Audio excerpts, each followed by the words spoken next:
Shannon Reads Those Books, and the fifth book is A Complicated Kindness, or actually have a tree book version, A Complicated Kindness by Miriam Toew.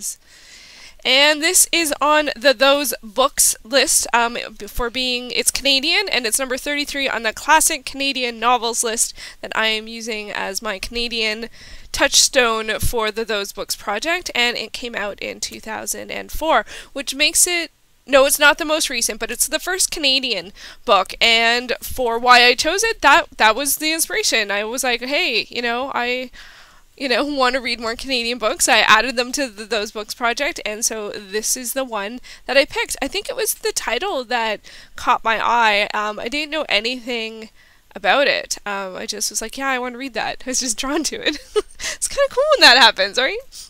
Okay, the first question is, did I understand it? And I would have to say, yes, I did. It was very exciting. And it's weird because this one is a bit different, which I'll get to in a bit later.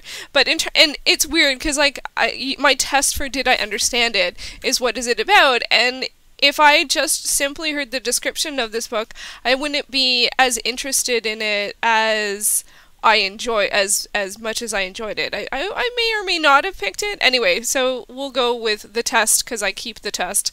And so the book is it's a story of Nomi and her life as a teenager and being in a Mennonite community and mostly dealing with her family and dealing with and understanding her family and the world. So she lives with their dad, and there's her mom and her sister who aren't around. So it's a lot of internal stuff going on there, but that's what not in a weird way, in a strict sense of the way, and in a bit of a weird way. It's in a lot of ways it's a coming of age story, and I like coming of age. And I watch a lot of coming of age movies, but I haven't read a coming of age book in quite a while. So that leads us to number 2. Did I enjoy it? Yes, I enjoyed this so much. I loved the character of Nomi. I loved seeing how she saw the world. I loved her there's such a inner conflict with her in how she sees the world and how she feels about things, and it was so real, and there were so many sort of conflicting things but really made sense, and that I really appreciated that. So even if she did something that I felt like, whoa, I didn't feel like she would do something, I was like, actually, no, I do think she would do that. So she really won me over, and was what I really enjoyed about the book. And I loved hearing her descriptions of her family and her relationships with the people in her family. It was very beautiful, very beautiful. And it was also very painful. So but somehow it managed to marry those two things, which was really quite unusual. Now, next up, was it what I expected? I actually didn't really have any expectations of the book, so that one's a bit of a hard one to answer, but what I'll share in the sort of expectations, something that was unexpected, is the writing style, which I adored, and it feels like memoir. It really does. Because it's sort of like often it's in telling stories of memories of things that have happened, and then sometimes I don't even know if any of it is in the present.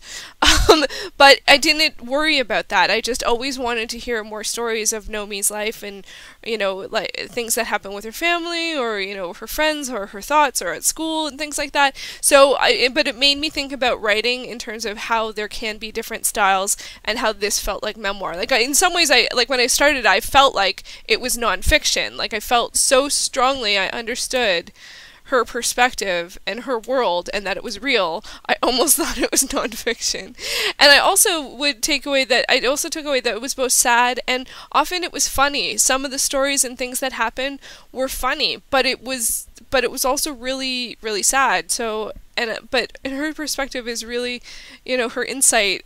She has a lot of funny insights, and some of the elaborate, or simple descriptions are I found them amusing, even though it's not like a humor book by any means. It has a lot of hard things that happened and sadness, but somehow the humor got in there too. I think it was some of it was the ridiculousness of the situation that was what made it funny. Which feels a bit weird to say. I'd love to hear how other people feel about that, or if I was the only person who thought this was funny. Not exclusively funny, but I did, you know, I was engaged and humored by some of the things, which I don't know if that feels weird. It feels funny, I guess. Next up, do I recommend it? Hell yeah! I definitely recommend this book. Highly recommend it. I honestly, I think, and also going into it blind without knowing what it's about, or, you know, because it's so much about it's so internal that it's like, it doesn't super feel like it's about what happens, you know, it's about her. And that I actually really appreciate. I really appreciate that. It's about her life, what she thinks and what she feels. And I feel like, I don't know if I don't read a lot of books like that, but whenever I do, I'm like, wow, I want to read more books like that. So, yeah. Definitely recommend it. Next up, will I read more from this author?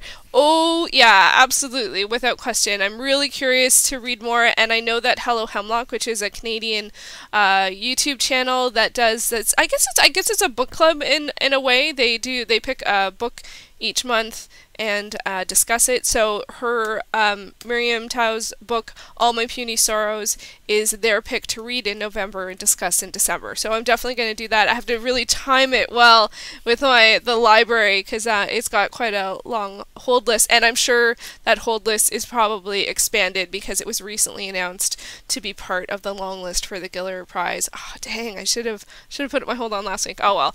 Anyway, so yeah, I will read more. And next up, what did I learn? I have to say, what I learned, there's two things I learned that are kind of like incidental. One, tree books are often too dusty for me if I get them secondhand, so that was really sad. And there were two copies at my local secondhand place, but this one I read it for a day and I couldn't do it, so I had to get it on eVersion, which is fine.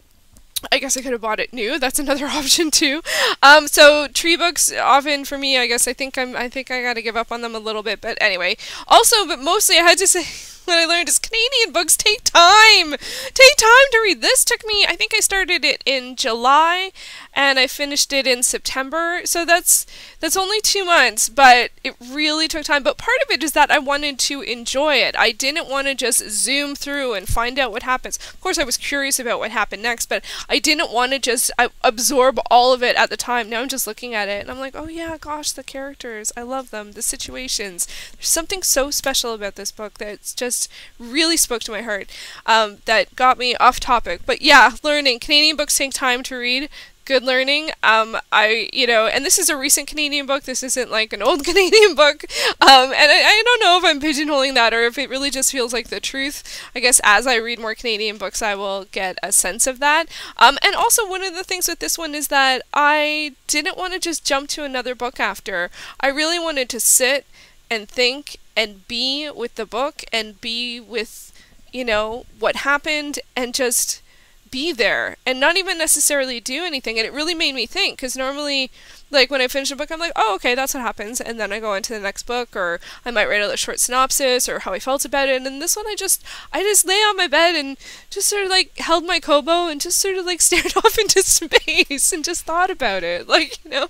It was really awesome to have that experience. It really touched my heart. It was a very special book, and I'm really glad that I included it on the list. So there you go. Next for me, I am going to I actually started another learning is I was reading two of those books at the same time, because I'm also reading Tender as the Night. So that is what I'm planning to read next for the Those Books project. But I think I learned that reading two at the same time isn't good. But I had anticipated to finish this one before August, and I finished it in September. So that one took a little longer, but that's okay, because it was worth it, and it was worth the time, and I liked being with it that long. So highly recommend A Complicated Kindness. Yeah, so yay, 5 down, 300 to go. And first Canadian book read on the Those Books list. Woohoo! I'm really happy about that. Okay, thank you so much for watching.